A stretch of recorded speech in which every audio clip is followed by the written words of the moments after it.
Hello good evening, welcome to daily current affair MCQ. आज है आपका 29 अगस्त 2023। वीडियो स्टार्ट करने से पहले मैं कुछ बातें बताना चाहता हूँ। देखिए, मेंस यूपीएससी मेंस का आपका एडमिट कार्ड आ चुका है, ठीक है। अब मेंस का एडमिट कार्ड आ चुका है तो मेरा भी मेंस है इस साल, तो इसलिए आप लोग को थोड़ा सा एडजस्ट करना पड़ेगा क्योंकि वीडियो थोड़ी इरेगुलर में आएगी, थोड़ा लेट भी आ सकता है, ठीक। बट वीडियो आएगी, जितना मेरे से हो सकता है मैं ज़रूर करूँगा, ठीक। क्योंकि ऑलमोस्ट अब देखिए मुश्किल से 1 महीने भी बाकी नहीं है मेंस के एग्ज़ाम में, ठीक है। तो कोशिश करेंगे, ठीक है। तब तक के लिए आप स्टे कनेक्टेड, पढ़ते रहिएगा, आप लोग अपना बेस्ट दीजिएगा। चलते हैं पहले क्वेश्चन पे, ठीक है। तो देखिए आपका पहला क्वेश्चन जो बनता है, पहला क्वेश्चन आपका कहता है एक्सरसाइज ब्राइट स्टार 2023 जो है वो इस साल न्यूज़ में रहा है, ब्राइट एक्सरसाइज स्टार। तो बताइएगा कि ये किस देश के बीच में हो रहा था और कौन इसको होस्ट किया है। आपका पहला ऑप्शन है इजिप्ट, दूसरा सऊदी अरेबिया, तीसरा ईरान, चौथा यूएई। 10 सेकंड का टाइम है जैसा कि, और आप लोग बता दीजिए। तो इसका सही आंसर आपका होगा सी, ईरान। ईरान होस्ट कर रहा है आपका एक्सरसाइज ब्राइट स्टार। आइए सॉल्यूशन देखते हैं। सॉल्यूशन आपका कहता है कि देखिए, इंडियन एयरफोर्स है जो आपने कॉन्टिनेंट को पार्टिसिपेट करने के लिए ब्राइट एक्सरसाइज के लिए भेजा, जो कि biennial military multilateral tri series services है, जो कि हेल्ड कर रहा है कहाँ, इजिप्ट में हो रहा है। मार्किंग द फर्स्ट टाइम जो इंडियन एयरफोर्स है जो पार्टिसिपेट कर रहा है। Indian air force first time participate कर रहा है इस एक्सरसाइज में, ये याद रखिएगा। यानी इस पर्सपेक्टिव से ये क्वेश्चन बहुत इंपॉर्टेंट आपका बन जाता है यूपीएससी और कितने भी स्टेट पीसेस हो उस पर, जैसे आपका आने वाला बीपीएससी भी है, ठीक। उसके बाद कहता है इंडियन एयरफोर्स जो है उसमें एयरक्राफ्ट का गरुड़ स्पेशल फोर्स जाएंगे उसमें, ठीक है। Personnel from the services squad guard, और उसके बाद आपका क्या कह रहा है, airlift support for the approximately 150 Indian army personnel जाएंगे। This moves follow the elevation of Indian Egypt bilateral relation, strategic partnership की बात कर रहा है, ठीक है। अब ये जो कह रहा है इस एक्सरसाइज से होगा क्या, तो इस एक्सरसाइज का मकसद है कि स्ट्रेंथ, मजबूती प्रदान करना पॉलिटिकल जो भी अफेयर्स रहेंगे, डिफेंस सेक्टर को और सिक्योरिटी को, एनर्जी को और इकोनॉमिक्स एरिया में आपको मजबूती प्रदान करना रहेगा, ठीक है। तो ये कौन ऑर्गेनाइज कर रहा है, तो हम लोग को पता होना चाहिए, आपका ईरान ऑर्गेनाइज कर रहा है, ठीक है। तो इसका आंसर आपका हो जाएगा ईरान ऑर्गेनाइज कर रहा है, ठीक है। चलते हैं आपका नेक्स्ट क्वेश्चन पर। नेक्स्ट क्वेश्चन आप लोगों को देखिएगा कि इसका कह रहा है कि जोनल काउंसिल के बारे में बात कर रहा है। तो जोनल काउंसिल जो है हम लोग को आप लोग लक्ष्मीकांत में पढ़े होंगे। तो इसका पहला स्टेटमेंट कहता है zonal council is constitutional body. दूसरा कहता है prime minister is the chairperson of each of this council. North east state are not included in the zonal council. इन तीनों में से कौन सा स्टेटमेंट सही है, आपको टिक लगाना है। ओनली 1 पहला ऑप्शन है, ओनली 2, ओनली 3 या नन ऑफ दिस, आपको टिक लगाना है। 10 सेकंड का time.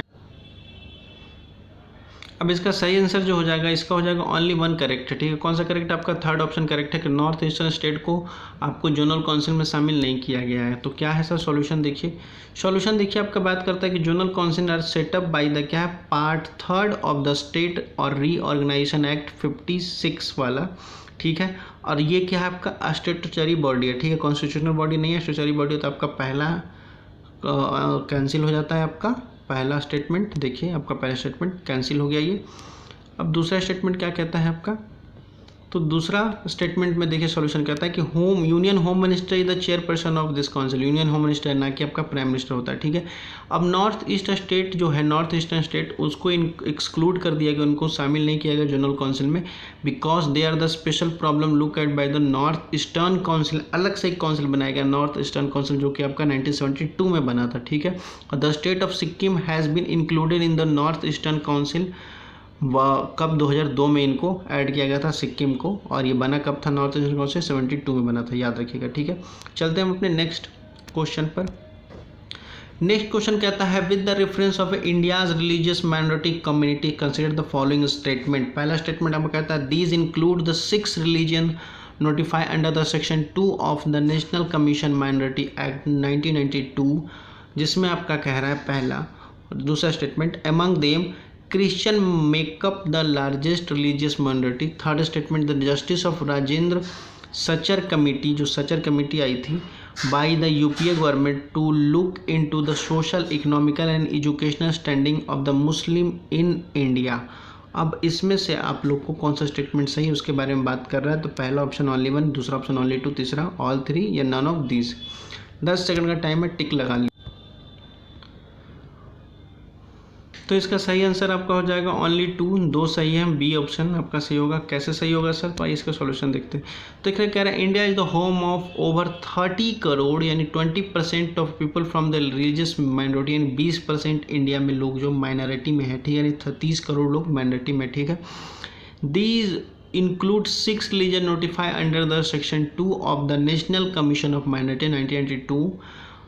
Among them Muslim makeup are the largest minority but face the challenges in various sectors। जिसमें देखिए आपको 6 रिलीजियस माइनॉरिटी है इंडिया में, ठीक है, जिसमें आपका सबसे लार्जेस्ट पॉपुलेशन जो है वो आपका मुस्लिम कम्युनिटी का, लेकिन फिर भी इसके बावजूद मुस्लिमों को बहुत सारे सेक्टर में आपको चैलेंजेस फेस करने पड़ते हैं। जैसे इनका क्या है, their participation in salary job is low, ठीक, many are engage in the informal sector, ठीक है, characterize by the low wages, weak and social security, poor working condition, ठीक है।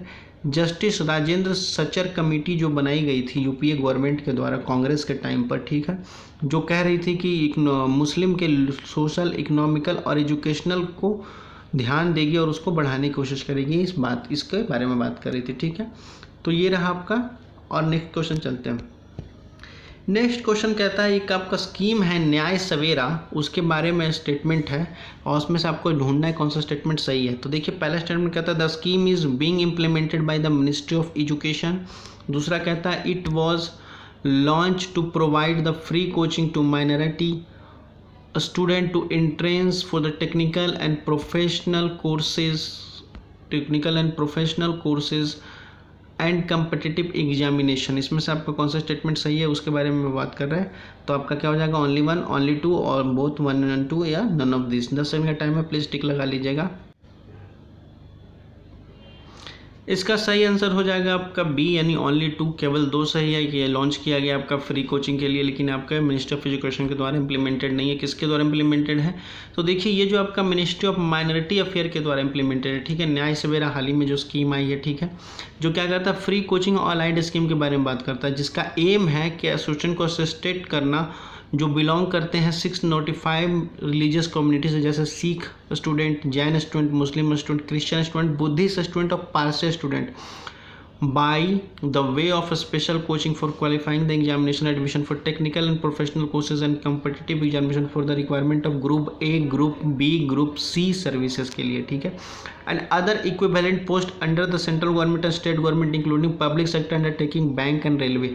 यानी बेसिकली ये आपको बात कर रहा है कि आपके गवर्नमेंट जॉब के लिए या किसी भी जॉब के लिए, किसी भी एंट्रेंस एग्जाम के लिए ये आपका तैयारी कराने के लिए स्कीम लाया गया, जिसका नाम क्या, नया सवेरा। और इसके अंडर में कौन कौन आते हैं, 6 रिलीजियस माइनॉरिटी हैं जो आते हैं, ठीक है। चलते हैं हम अपने नेक्स्ट क्वेश्चन पे। नेक्स्ट क्वेश्चन कहता है कि ये कह रहा है कि कौन सा ऑर्गेनाइजेशन है जो आपका मिनिमम सपोर्ट प्राइस यानी क्या कह सकते हैं एमएसपी को क्रॉप्स के लिए आपको अप्रूव करता है। तो पहला ऑप्शन आपका commission of agriculture cost and prices, दूसरा कहता है minister of agriculture farmer and welfare, तीसरा कहता है मिनिस्टर ऑफ फाइनेंस, तीसरा कहता है cabinet committee of economic affair. 10 second का टाइम है, प्लीज टिक लगाइए। तो इसका सही आंसर आपका हो जाएगा D, cabinet committee of economic affair. आप लोग को वीडियो अगर मैं फास्ट बोल रहा हूँ तो आप लोग बता सकते हैं, ठीक है। चलते हैं हम अपने नेक्स्ट, इसका सॉल्यूशन क्या है पहले वो देख लेते हैं। देखिए इसका सॉल्यूशन आपका हो जाएगा डी हो जाएगा, ठीक है। ये क्या है, ये देखिए मिनिमम सपोर्ट प्राइस जो है एमएसपी वो आपका cabinet committee of economic affair chair करती है, जो कि प्राइम मिनिस्टर अप्रूव करते हैं, अनाउंस करते हैं MSP at the beginning of the sowing season of crop, यानी इस फसल की जो बोते हैं उसके सीजन के पहले, ठीक है। और रिकमेंड करते हैं कमीशन को एग्रीकल्चर कॉस्ट प्राइजेस को, ठीक है, यानी आपका फसल होने से पहले ही आपको ये प्राइस इंडेक्स एमएसपी बता दी जाती है, ठीक है।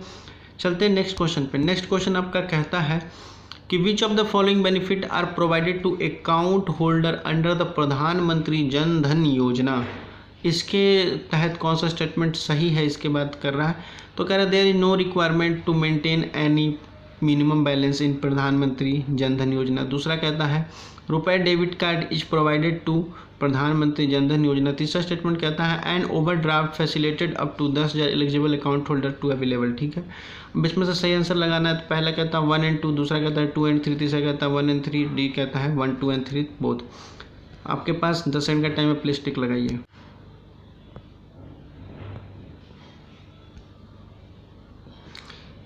इसका सही आंसर आपका हो जाएगा डी, यानी 1, 2 and 3। कैसे होगा सर, आइए देखते हैं।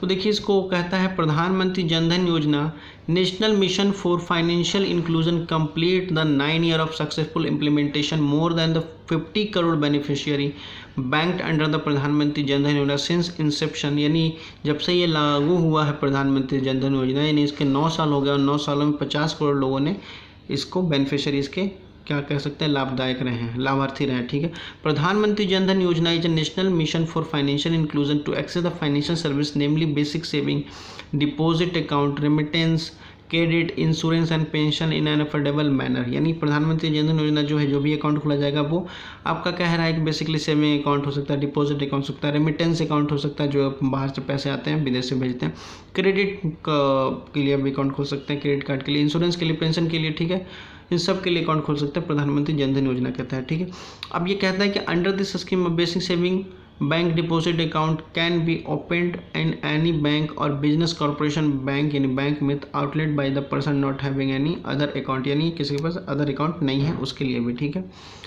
तो ये रहा आज 29 अगस्त 2023 का वीडियो। ठीक है, आप लोग कितने क्वेश्चन सही हुए आप लोग कमेंट सेक्शन में बता सकते हैं। या और भी कोई क्वायरी या कोई प्रॉब्लम हो या कोई कुछ पूछना हो तो आप लोग कमेंट सेक्शन में पूछ सकते हैं, बिल्कुल ही बेझिझक। वीडियो अच्छी लगी हो तो लाइक एंड सब्सक्राइब कर लीजिएगा। पढ़ते लिखते रहिए। धन्यवाद।